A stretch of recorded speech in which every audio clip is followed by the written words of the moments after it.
for joining us for today's episode of Make Sense.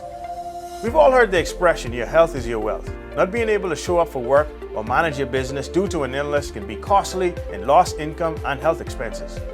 What should we do and how should we mitigate the risk? Joining us on today's episode is Lisa Turnquest, Director of Life and Health Insurance at Freeport Agents and Brokers Limited, Dr. Dedrick Bowe, pulmonologist in Fort Wayne, Indiana, and Khalid Hanna, physical therapist and the former president of the Bahamas Physical Therapy Association. We will cover this and more right after this.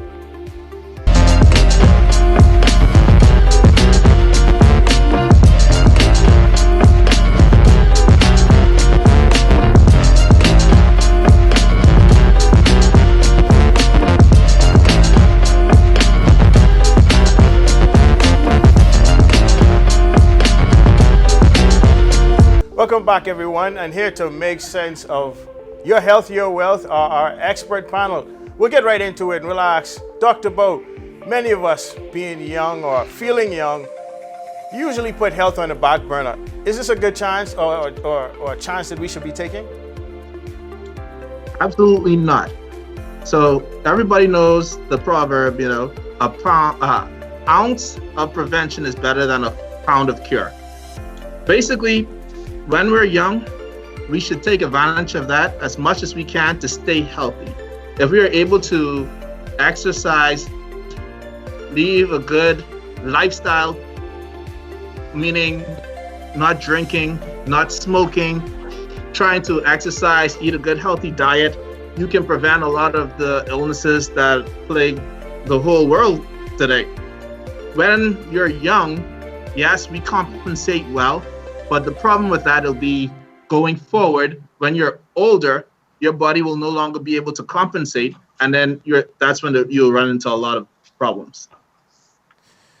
Well, yeah, that's an excellent response, only because in moderation we're told that we should have alcohol or maybe even smoke. And these are real habits that many of us have, actually. So the question, therefore, is, based on our habits and based on perhaps a lifestyle that we have, what are some of the common illnesses that you see as a result of that? So, well, I'm a pulmonary critical care doctor and an internist, and I see everything basically under the sun. Most common things, especially in our population back home in the Bahamas, you'll see a lot of obesity, a lot of diabetes, high blood pressure, hypertension. Me, I look at patients with lung disease like asthma, COPD, lung cancer, and a lot of these things have a lot of modifying factors that you can do to try to prevent, stave them off. And then there's others that, well, nothing you can do, just luck of the draw, and you need to be able to, at least if you were living that healthy lifestyle from the beginning, your body will be better able to adapt, and you'll be better able to tolerate treatment options when they are there. Yeah, so Dr. Bowe, we have to throw the question out there. Top of mind for a lot of folks at this present time is coronavirus. It's literally wiped away economies. It's caused lockdowns and a lot of hardship. In your opinion, and based on your practice, what's the future of the coronavirus? And are there any tips that we can glean from your experience on? Yeah. Well, the coronavirus is likely going to be here to stay for a very long time, especially when some people are not buying into what needs to be done in order to curb it and slow its spread. Over here, we try a lot of different techniques to, at least while people even come into hospitals, we limit families coming to visit. You always have to wear a mask. I'm tired of this mask here on my face, but it is what you have to do in order to try to at least limit the spread. Going forward with everything, hand hygiene, very important. You just try your best, but this is here to stay. And our world, as we know it, has changed, and it probably will stay that way for a little while. Most of us are very cognizant about our pockets and the cost. Tell us, Lisa, here in the Bahamas, what's the state of healthcare insurance, and should we consider insurance an investment or a cost? Well, if you consider what Doc said earlier about all of these non-communicable diseases, diabetes, hypertension, stuff like that, plague in our country, then you throw in the cancers and the heart disease and all that type of stuff. There's a cost attached to having diseases such as these, and a cost that, quite honestly, a public health system can't manage. And that's why people seek private health insurance. They seek it so that they could have options for care, access to a higher level of care, access to different technologies and advancements in healthcare should they contract any of these conditions and have to attend to them. When it comes to the cost of health insurance, that's all depends on what you're looking for. You either want to be seeking group insurance, and that's usually through an employer, like from your work, the company you're working with, or an individual health plan. The pricing on these health plans vary between carrier and carrier, and it also varies depending on the type of policy that one is interested in attaining.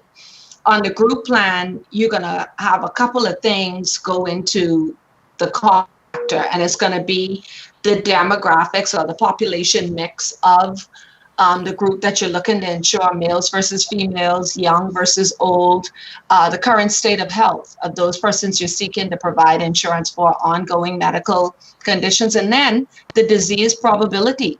What type of diseases is this group of persons likely to get? You have older persons, so you tend to want to lean towards certain types of diseases, in particular in younger women between the ages of 18 and 40.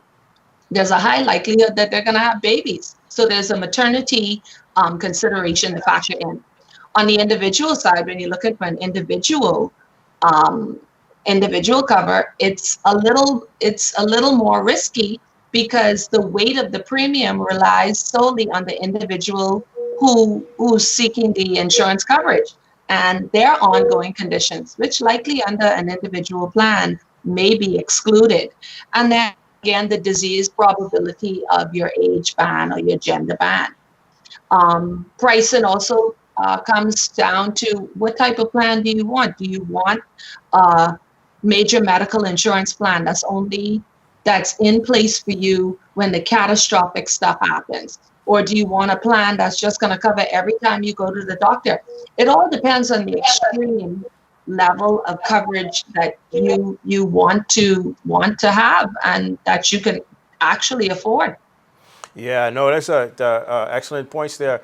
But I know a lot of folks during this time in particular are concerned about overall costs, maybe concerned about pre-existing conditions, maybe concerned about co-payments. How should we manage through this in selecting a health plan?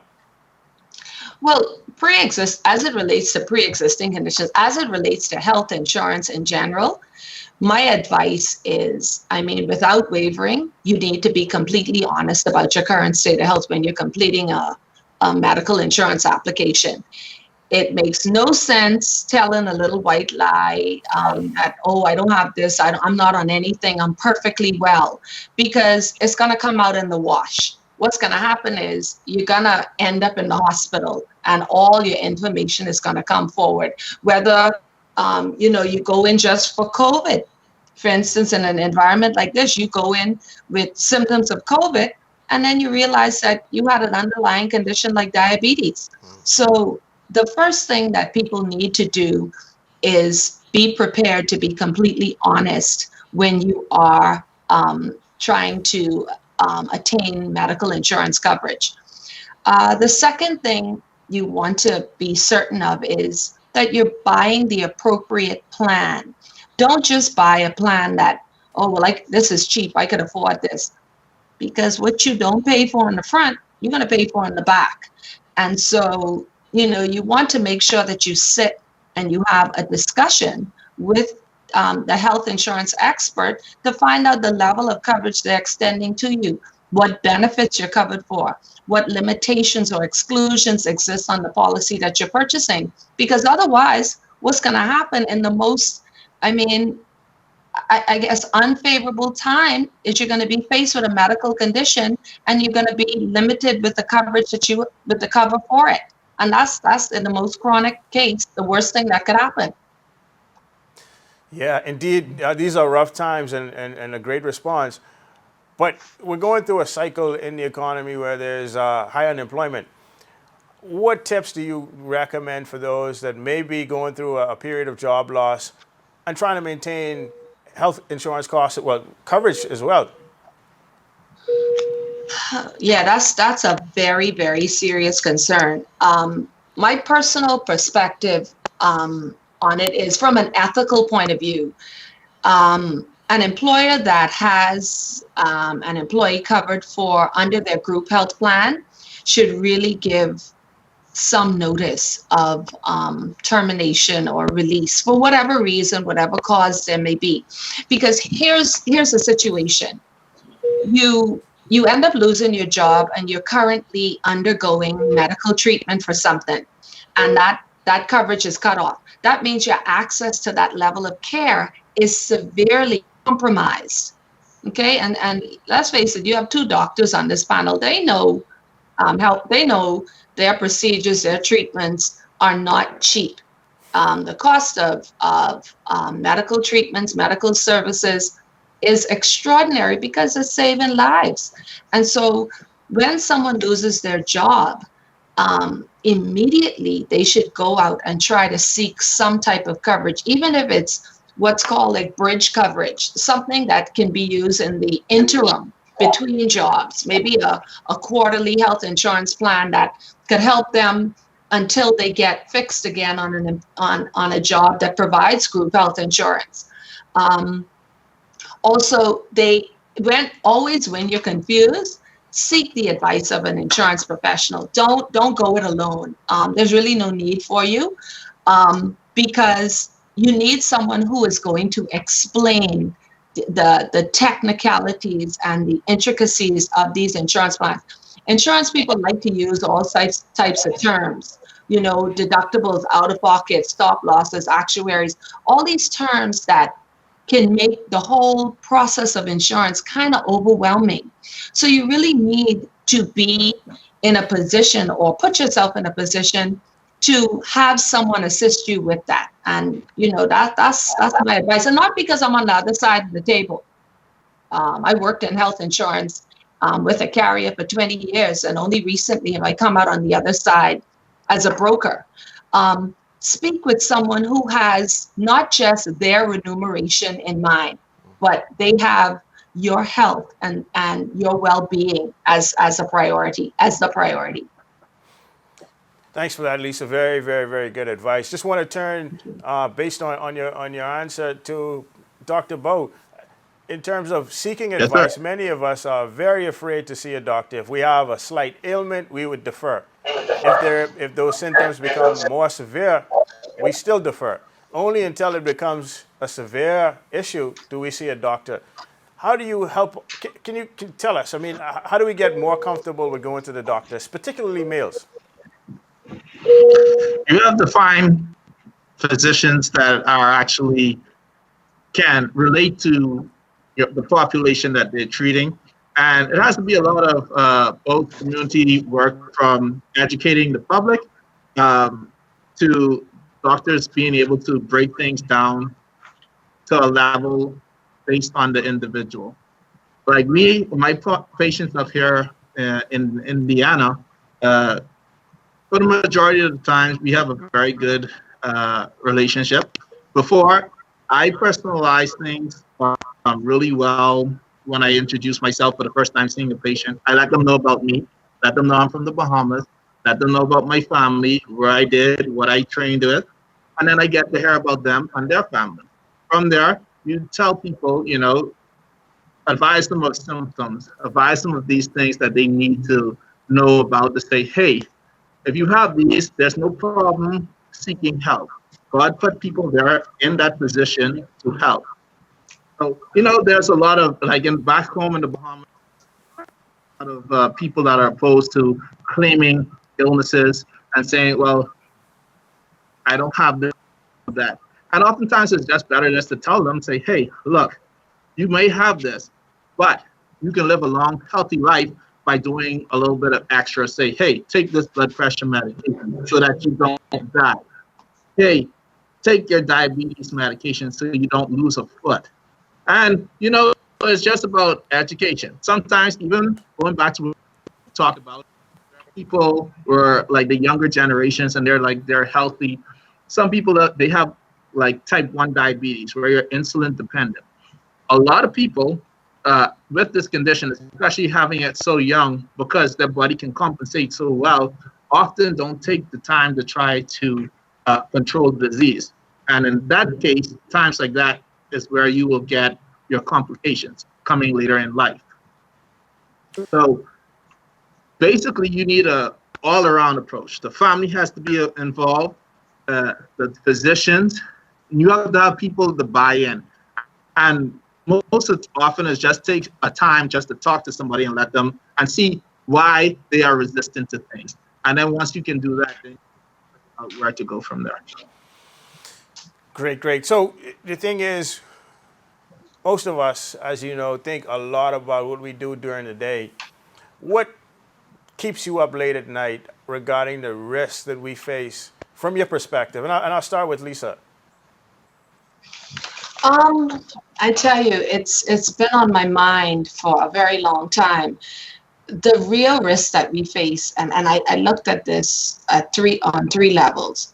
On a country level, not being able to provide through the public health system the care that's needed in events of catastrophic diseases, the cancers, the diabetes, the heart attack, the transplants.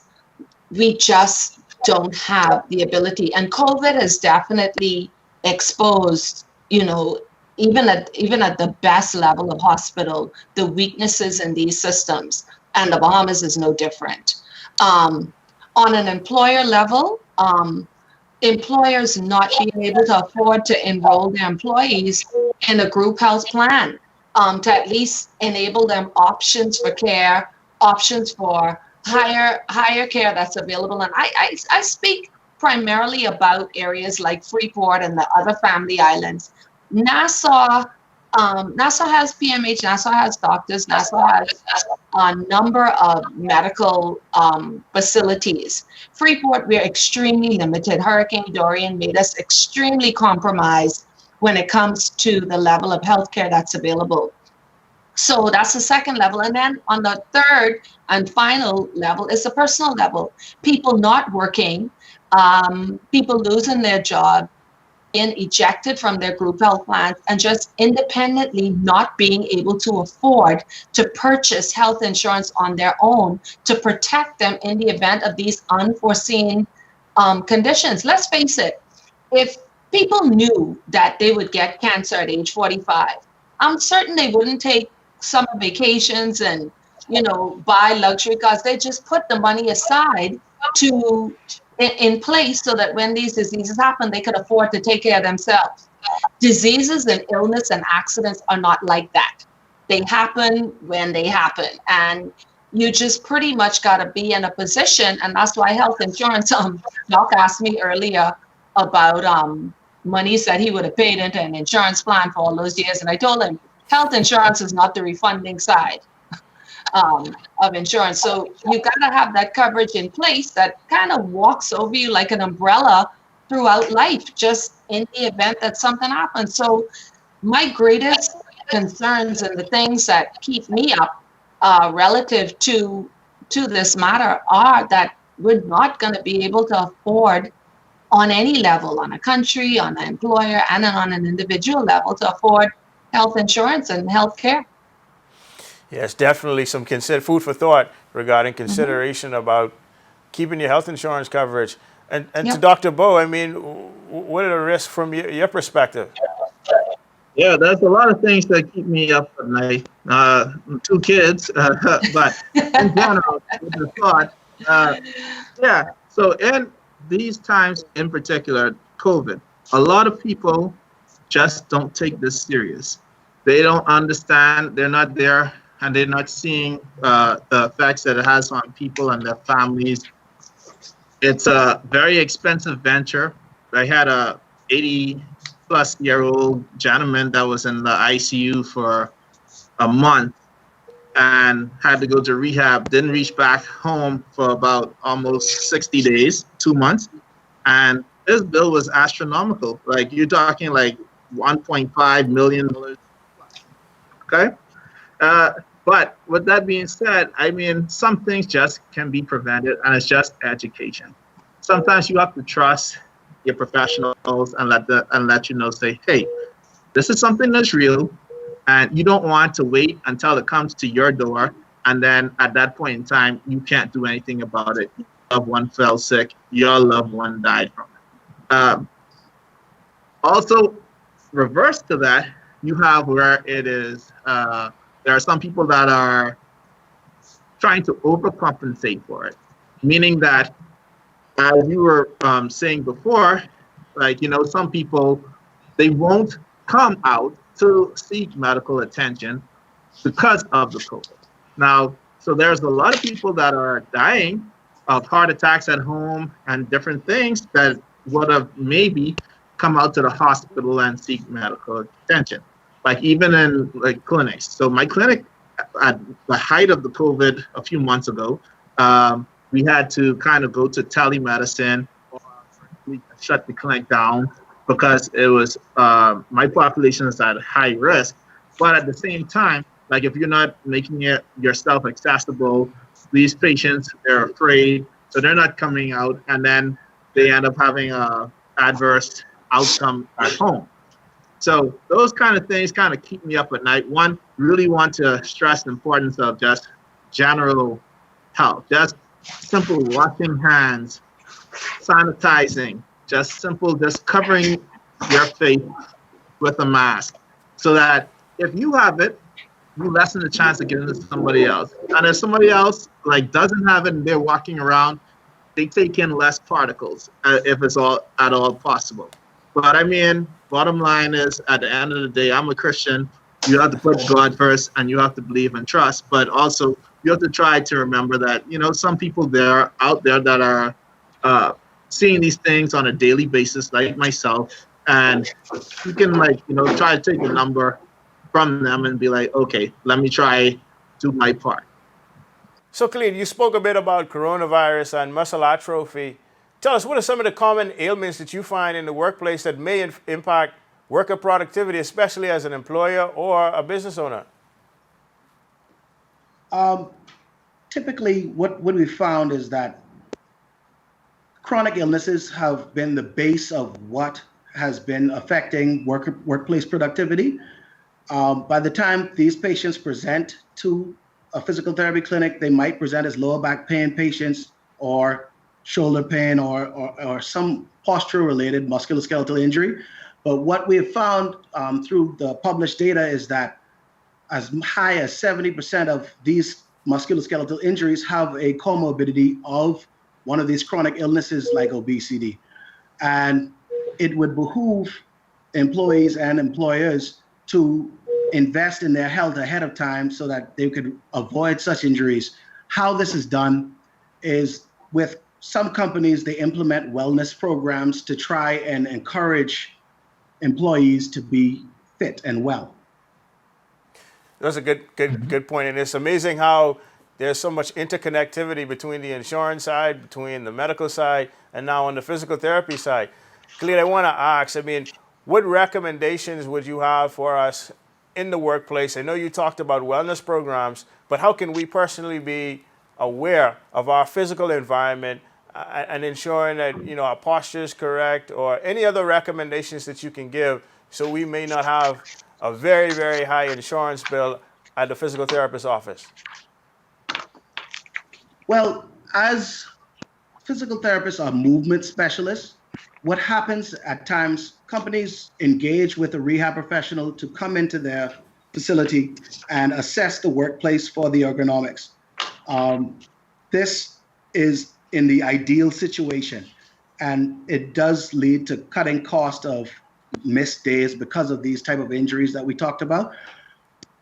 With our current situation with a mass movement or mass migration of the workplace population into their own homes, we found that in my clinic, especially, we found that there's been an increase in cases that are presented as a result of workstations that are not ideal to them performing their tasks. Dining room tables and kitchen chairs weren't meant for long-term work. What I have advised is that we've provided patients with resources to make the home workplace more ideal. And what it would probably work best is if that the companies and the employees invest in more ergonomic furniture to make the workplace from home a safer environment.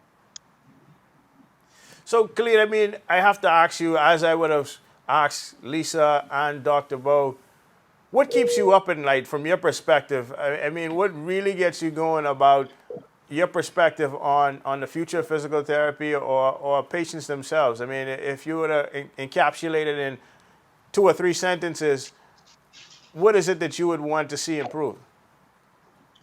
My biggest concern, given the current climate, is immobility. And the fact that people are now confined in terms of their freedom of movement has led to, I think, wide-scale adoption of a more sedentary lifestyle that people have already moved towards, and we've seen in our society the negative health effects that it has on it. What I would like to encourage is for people to move, simply move. When I talk to my clients who are now working from home and adopting, or at least find themselves unable to go to the gym or run, or at least go through their regular workout routine, is that any movement is better than none. And general public, the physical activities guidelines recommends at least 30 minutes a day of physical activity, of aerobic activity. And I try to push that message into my client base. So, Lisa, can you, at last, tell us how can we find you? Oh, you can find me. I'm at Freeport Insurance Agents and Brokers. I'm the director of the Life and Health Division. We are located number 21B West Mall in the Freeport Insurance Center. So we're here 9 to 5 every day. Happy to give you some insurance advice on all insurance levels, general, commercial, as well as life and health. Great, great, great. Sounds good. So, Dr. Bowe, how can we reach you if we need you? Well, my primary office is in Indiana. However, I come home pretty often, every few months, and I am closely related and associated with Doctors Hospital and Critical Care Associates. Critical Care Associates is right there on Shirley Street, close to Doctors Hospital. Telephone number 242-325-0581. And you can also reach me by email. I talk all the time at Dedrick.bowe@hotmail.com. Thank you so much. Really, really appreciate it. And on to Khalid, Hanna for the last word. How can we reach you?